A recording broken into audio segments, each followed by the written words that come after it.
Esse objeto no sistema solar literalmente desaparecia da vista dos cientistas e reaparecia depois de uma semana, sempre voltando para o mesmo lugar. Um satélite cujo um lado é claro, quase gelado, e o outro é escuro como carvão. E até hoje ninguém consegue explicar com 100% de certeza por que ele é assim. A sonda Cassini se aproximou de Saturno pela primeira vez. Ela nos mostra não apenas um planeta com anéis, mas um mundo inteiro de estranhezas, onde as leis da física comum parecem começar a se comportar de maneira diferente. E um dos objetos mais enigmáticos desse sistema é um satélite que os cientistas ainda chamam de o corpo mais contrastante do sistema solar. Saturno. Obtivemos mais informações sobre esse planeta e os objetos ao seu redor graças à sonda espacial Cassini. Ficamos sabendo sobre as características da atmosfera de Saturno e do seu sistema de anéis. Os dados dos satélites do gigante gasoso tornaram-se muito importantes. O mais interessante para nós é o Jápeto. Antes de Cassini iniciar sua missão, tínhamos muito poucos dados sobre esse satélite. Esse objeto é notável por sua cadeia de montanhas no Equador e pela coloração bicolor. Graças às pesquisas recentes sobre Jápeto, descobrimos que esse satélite é sinônimo de contraste. E não se trata apenas das duas cores contrastantes da superfície. Que mistérios o EPED esconde? E por que ele é chamado de satélite estranho do sistema solar? Ramon. O astrônomo italiano Giovanni Cassini, em 1671, observou Saturno através de seu telescópio. Naquela época, o cientista avistou um pequeno objeto perto do planeta. Ele estava orbitando Saturno. Foi assim que pela primeira vez notaram o EPED, satélite do gigante gasoso. Depois de algum tempo, Giovanni Cassini descobrirá outros satélites de Saturno também. Mas mesmo assim, EPED continuou sendo a descoberta mais notável dele.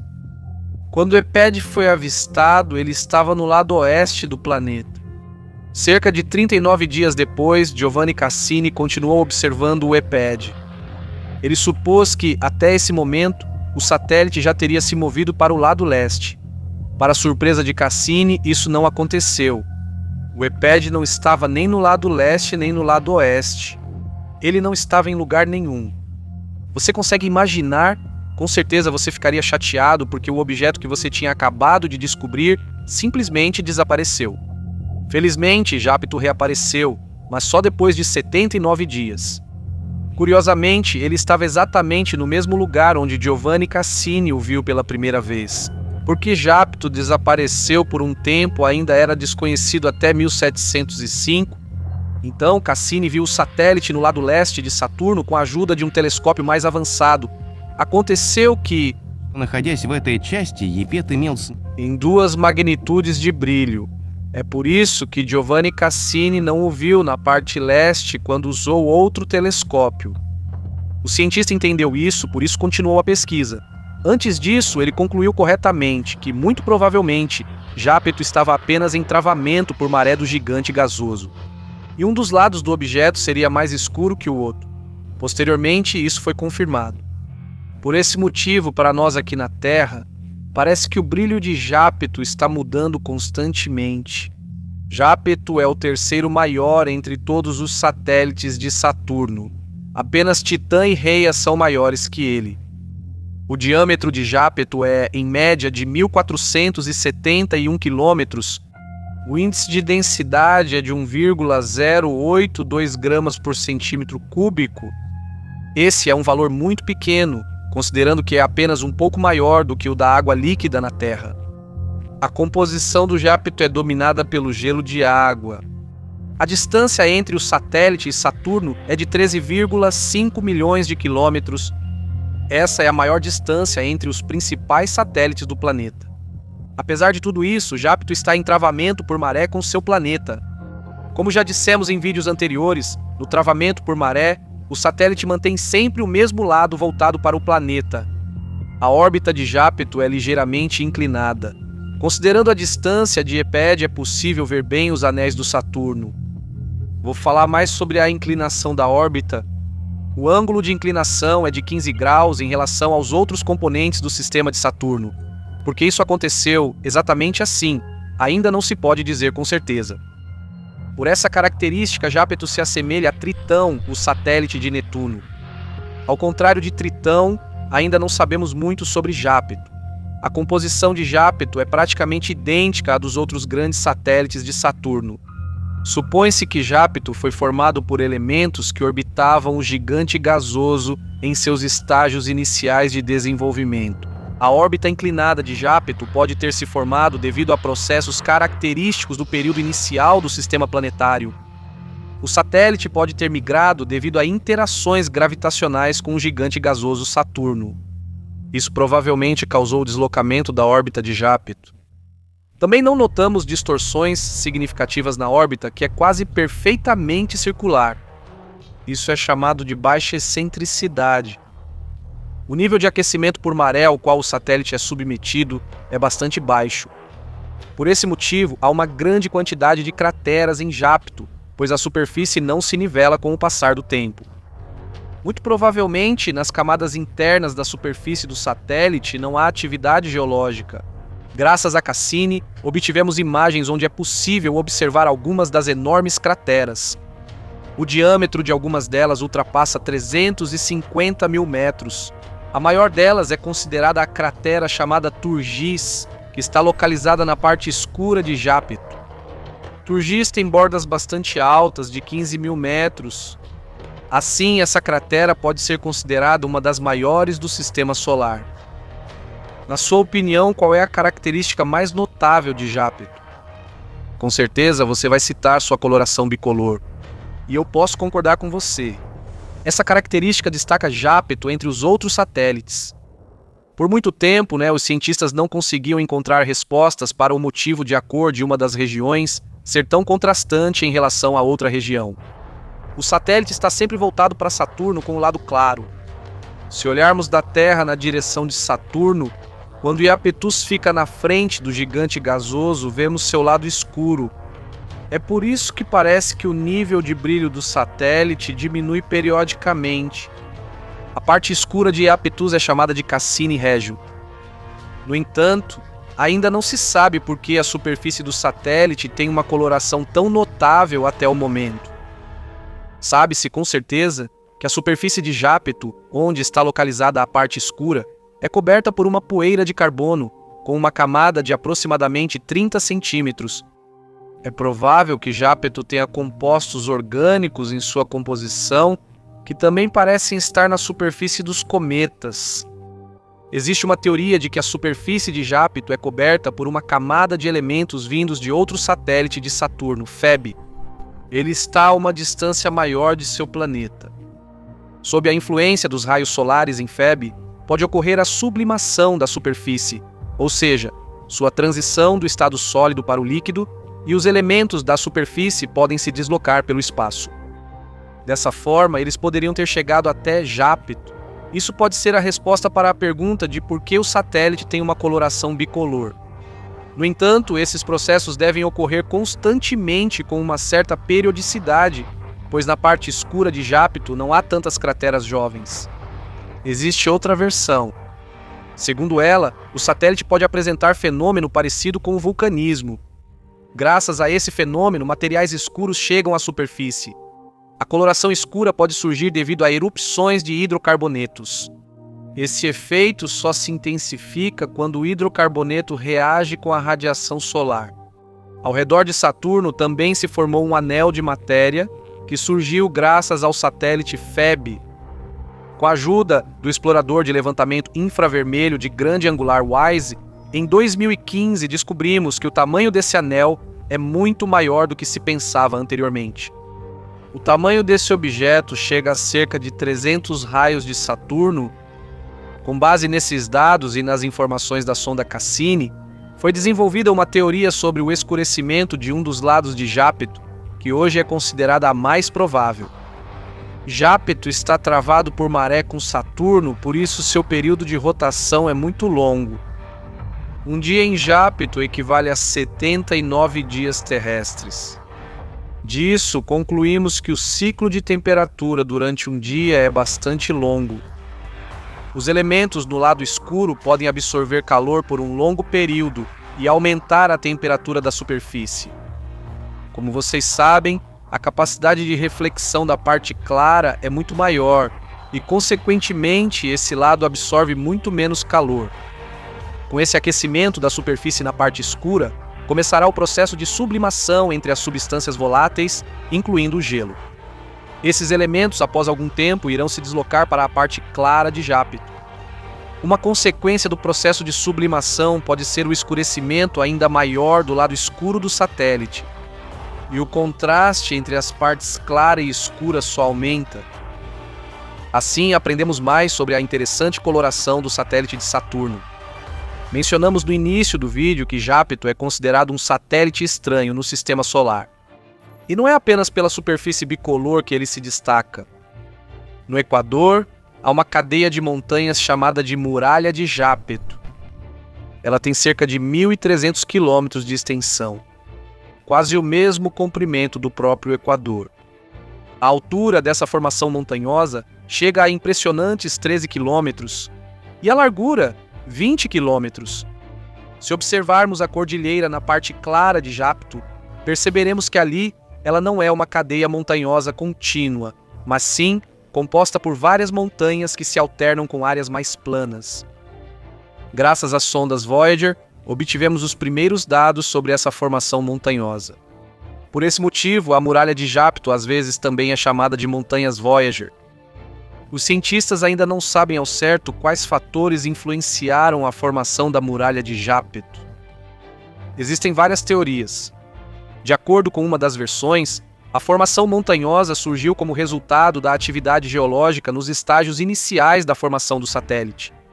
Naquela época, Jápito tinha um período de rotação mais curto e temperaturas de superfície mais altas.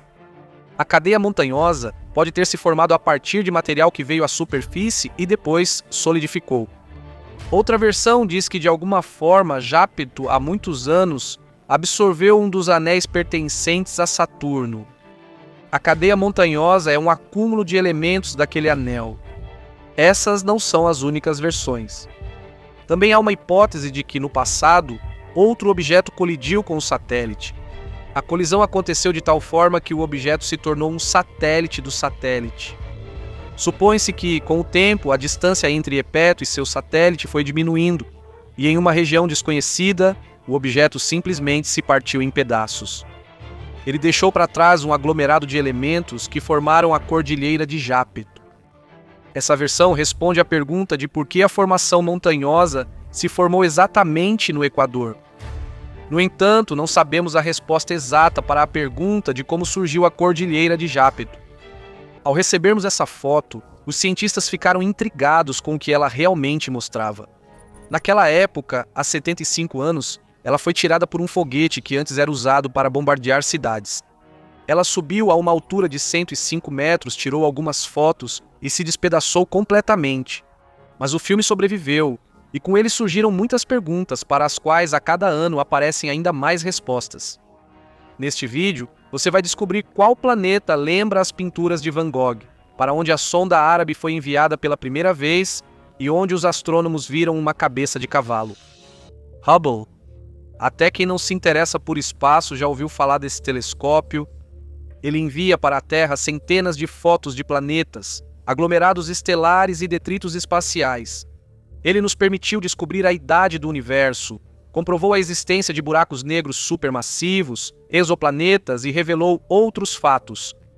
Só dê uma olhada nas fotos dele. Aviso, elas podem explodir a mente de quem não está preparado.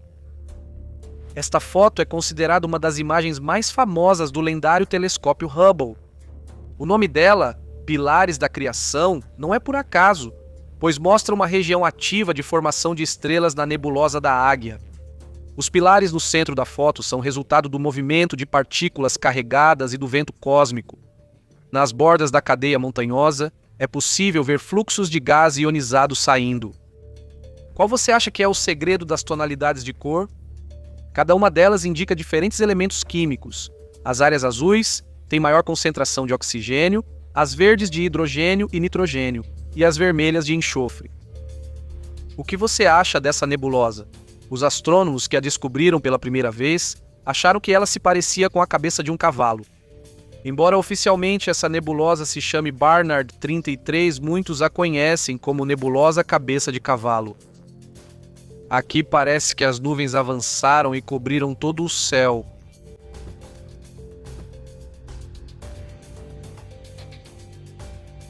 Na verdade, diante de você estão muitos aglomerados de estrelas jovens e azuis, gigantescas nuvens de gás brilhante e faixas escuras de poeira que cruzam Centauro A. Existe vida em Saturno? Esse mistério persistiu por décadas, até que a sonda Cassini foi enviada para os confins desse planeta. Então ficou claro que o mundo ao nosso redor é imenso. Existem praticamente incontáveis planetas. E será que realmente não existe vida lá? A Cassini não encontrou resposta para essa pergunta, mas conseguiu se tornar o primeiro satélite artificial de Saturno e passar entre seus anéis. Ele nos contou muito sobre o sistema de Saturno e, além disso, tirou muitas fotos bonitas. Foram 323 fotos, o que por muito tempo foi considerado um recorde. Por exemplo, nesta imagem você pode ver os anéis de Saturno iluminados pelo Sol. Perto deles há um pequeno ponto. Essa é a nossa Terra.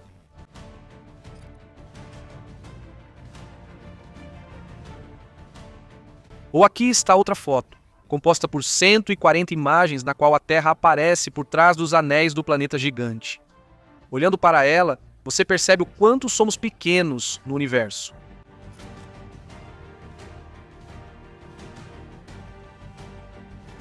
E esta foto foi tirada em 2013 e parece uma ilustração de um filme de ficção científica.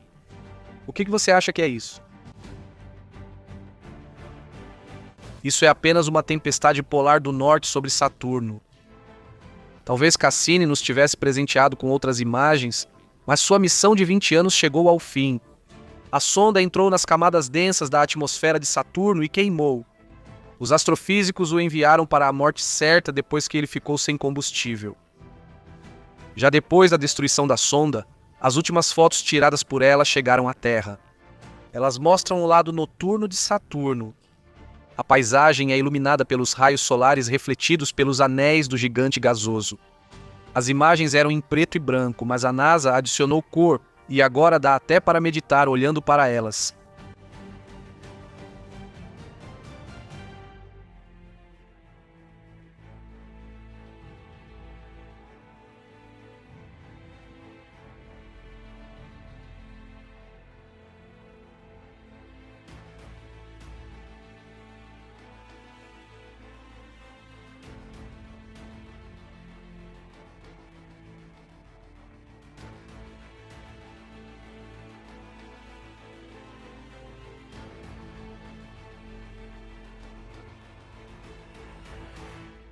Recebemos a imagem mais estranha do satélite de Júpiter, que realmente agitou a NASA e se tornou uma das principais descobertas de toda a missão Voyager.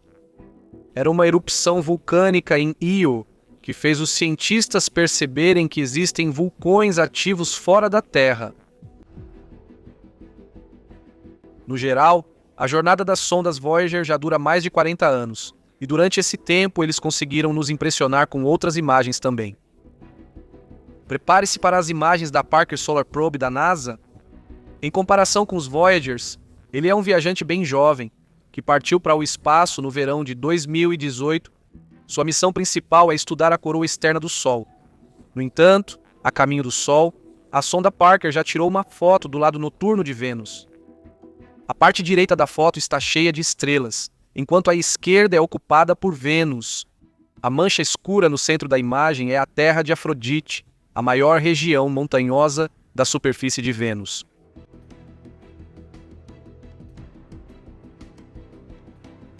As trilhas brilhantes da imagem são causadas por raios cósmicos, partículas de poeira espacial que refletem a luz do Sol e partículas da própria sonda. A mancha escura na parte inferior de Vênus é um artefato da imagem. A fina região brilhante ao redor da borda do planeta pode ser uma luminescência noturna nas camadas superiores da atmosfera de Vênus, criada por átomos de oxigênio. Em seguida, sugerimos seguir para Júpiter. Para isso, vamos contar com as fotos obtidas pela sonda Juno. Elas são frequentemente comparadas às pinturas de Claude Monet e Van Gogh, e pessoas com muita imaginação veem nelas alienígenas, golfinhos e dragões. Uma coisa é certa, é impossível não se maravilhar com as paisagens que podemos observar graças à câmera óptica Junocam. E também que os cientistas mais uma vez cometeram um erro. Este planeta é muito mais complexo e interessante do que eles pensavam. Preste atenção aos detalhes nesta foto. Eles realmente causam arrepios. Isso foi montado a partir de várias fotos do Polo Sul de Júpiter. Na verdade, os polos ficam meio iluminados pela leve inclinação do eixo do planeta. Mas graças ao processamento das imagens por entusiastas, podemos ver o polo em toda a sua beleza. Essa foto chega a dar arrepios, mas os especialistas da NASA dizem que isso é um fenômeno comum em Júpiter. Nuvens em redemoinho sobre o planeta. Graças à correção de cor, na imagem é possível ver parte da faixa temperada norte, uma área vermelho-alaranjada bem visível, localizada na região de 40 graus de latitude norte. A tempestade gigante, conhecida como oval branco, também é visível na foto, no local de uma série de pequenas regiões de nuvens. As regiões escuras refletem os locais onde as nuvens descem mais para o interior do planeta. Segundo os dados infravermelhos, essas regiões escuras são mais quentes que as áreas superiores dos redemoinhos. Gostaria de fazer um passeio pelos anéis de Júpiter e vê-los por dentro.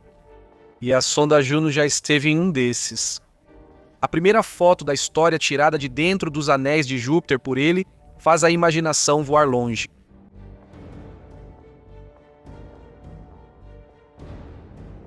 Ele estava a uma distância de pouco menos de 5.000 quilômetros e tirou essa foto usando um sensor estelar. Até o fundo ficou notável. A parte superior da constelação de Órion entrou no quadro, e a estrela brilhante é Betelgeuse. Nossa próxima parada é Plutão. Há alguns anos, a sonda interplanetária New Horizons foi enviada para lá com presentes. Além dos equipamentos científicos, a espaçonave carrega uma cápsula com parte das cinzas do astrônomo Clyde Tombaugh, o descobridor de Plutão. E também um CD com os nomes de 434.738 pessoas que participaram da campanha da NASA Envie seu nome para Plutão. 2 moedas.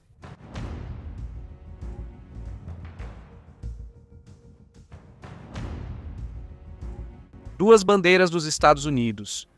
Um fragmento da primeira nave espacial privada tripulada, a Spaceship One.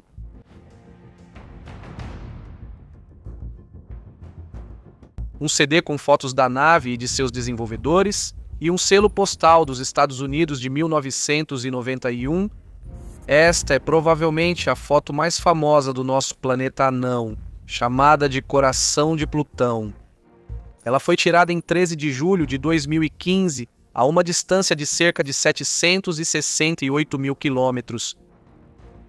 Plutão não tem uma atmosfera muito densa, mas mesmo assim conseguiram fotografá-la. E sim, ela realmente é azul. E quando os cientistas receberam essa foto, eles acharam que tinham tomado café demais, mas depois concordaram que existem cadeias de montanhas na superfície de Plutão com topos cobertos por neve de metano. E claro, não poderíamos deixar de falar sobre Marte. Ao contrário dos outros planetas, ultimamente há uma verdadeira fila para chegar até ele. Só em um mês, em 2021, os cientistas conseguiram colocar em órbita marciana a estação interplanetária Allia, a primeira da história dos Emirados Árabes Unidos e de toda a região do Oriente Médio. Logo depois, foi a vez da sonda orbital chinesa Tianwen-1, e em seguida, o rover Perseverance da NASA também chegou lá. Tianwen-1 conseguiu fotografar os hemisférios sul e norte de Marte, e nas imagens eles aparecem em forma de crescente. Apesar de grande parte do planeta estar na sombra nessas imagens, elas parecem hipnotizantes. Além disso, a sonda chinesa fez fotos detalhadas, nas quais são visíveis crateras, cadeias de montanhas e dunas. De acordo com especialistas, o diâmetro da maior cratera registrada na imagem é de cerca de 620 metros. A sonda árabe Hope também conseguiu tirar uma foto panorâmica do planeta vermelho, que dá vontade de observar em detalhes. Na foto, são visíveis 3 vulcões em escudo alinhados e o Monte Olimpo, um vulcão extinto em Marte, o mais alto do Sistema Solar. Astrônomos na Terra estão acostumados a ver o planeta vermelho por telescópios, mas para sondas próximas a Marte, essa imagem é rara. Quem sabe, talvez em breve algum país consiga criar a primeira base marciana e entrar para sempre na história da conquista do espaço. Por enquanto, só nos resta apreciar as belas imagens dos planetas e continuar vivendo no planeta Terra. Por enquanto, não temos para onde ir. Mas isso é só por enquanto. Nós estamos acostumados a medir distâncias em quilômetros, dezenas, milhares, centenas de milhares. Na Terra é um número bem comum, mas isso é só na Terra. Nós somos apenas um pequeno grão de poeira no imenso universo, onde distâncias muito maiores são algo comum.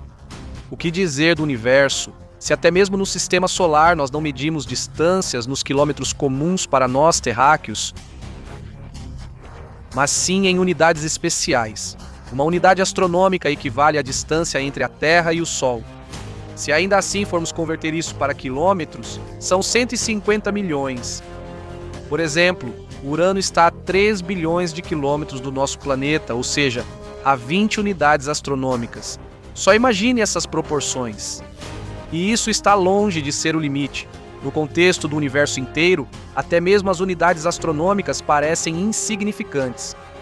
Por isso aqui já não devemos usar o ano-luz. Um ano-luz equivale à distância que a luz percorre em um ano, desconsiderando a influência de campos gravitacionais. Por exemplo, a Próxima Centauri, a estrela mais próxima do Sistema Solar, está a 4,2 anos-luz da Terra. Na verdade, essa distância é insignificante. Então, o que podemos chamar de uma distância enorme? E como são as formações estruturais de maior escala? Primeiramente, vamos falar sobre os gigantescos aglomerados de galáxias. Os cientistas William e John Herschel foram justamente quem determinaram que tais estruturas existem. E elas são muito maiores do que outras concentrações isoladas de galáxias. Um ponto importante era que a distribuição dessas estruturas no espaço cósmico não era homogênea. Em algumas regiões sua concentração era alta, em outras extremamente baixa. Isso aconteceu no século XVIII. E já 2 séculos depois, os cientistas tiveram oportunidades muito maiores para entender como exatamente os aglomerados de galáxias se distribuem no espaço. Assim, descobrimos que uma galáxia no universo, que não faz parte de nenhum aglomerado, é mais uma exceção do que regra. Normalmente, várias galáxias se concentram em uma mesma região, devido à ação das forças gravitacionais.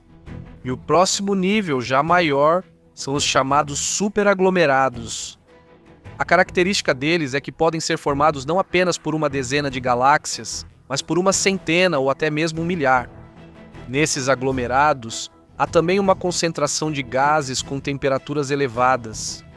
Com o tempo, tornou-se possível estimar a velocidade radial a partir dos desvios para o vermelho metagalácticos, o que significou uma pesquisa mais aprofundada dos superaglomerados.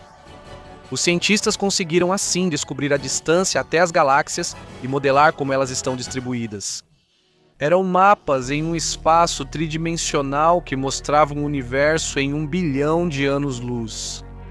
Além disso, os surtos de raios gama ajudaram especialmente a descobrir aglomerados de supernovas.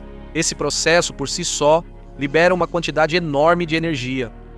As explosões de radiação gama são características principalmente de estrelas com alta velocidade de rotação, localizadas em regiões mais distantes. Uma quantidade maior de surtos de raios gama ocorre naquelas galáxias que apresentam alto nível de atividade, além de uma decomposição de matéria mais intensa nelas. Os cientistas estudaram em mais detalhes como as galáxias estão distribuídas e qual velocidade lhes é característica, o que permitiu descobrir que os superaglomerados não podem ser considerados uma variação ampliada dos aglomerados galácticos comuns. Estruturalmente, os superaglomerados são mais filamentosos e possuem alta densidade. Dentro dessas formações encontram-se sistemas de galáxias. Isso pode ser comparado a uma espuma, que de certa forma lembra a estrutura dos superaglomerados. Não existe uma forma específica para essas estruturas. Elas são totalmente diferentes.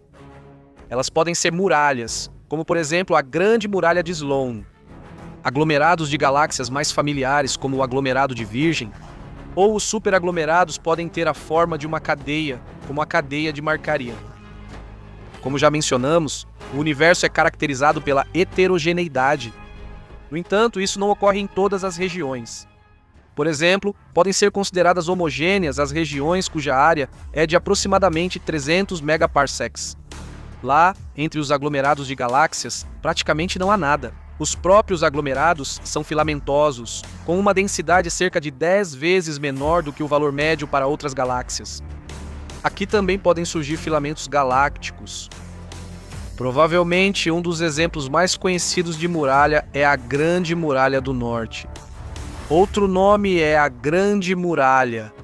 Ela é a maior depois da Grande Muralha de Hércules Coroa do Norte e da Grande Muralha de Sloan.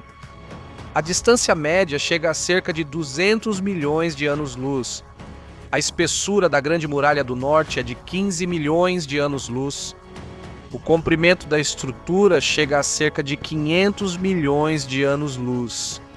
São dimensões enormes, mas isso ainda não é o limite no universo.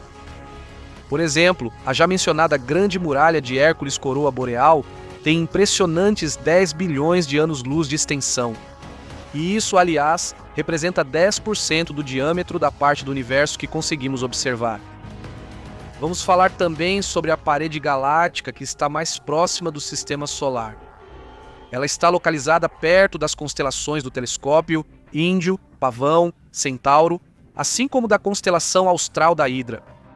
As galáxias que fazem parte dessa parede estão a uma distância de pelo menos 25 milhões de anos-luz do nosso sistema planetário. Essa parede galáctica inclui aglomerados de galáxias que também pertencem à Via Láctea. Em grandes escalas, de centenas de milhões de anos-luz, percebemos o universo como uma estrutura homogênea, onde todos os componentes estão distribuídos de forma geralmente uniforme.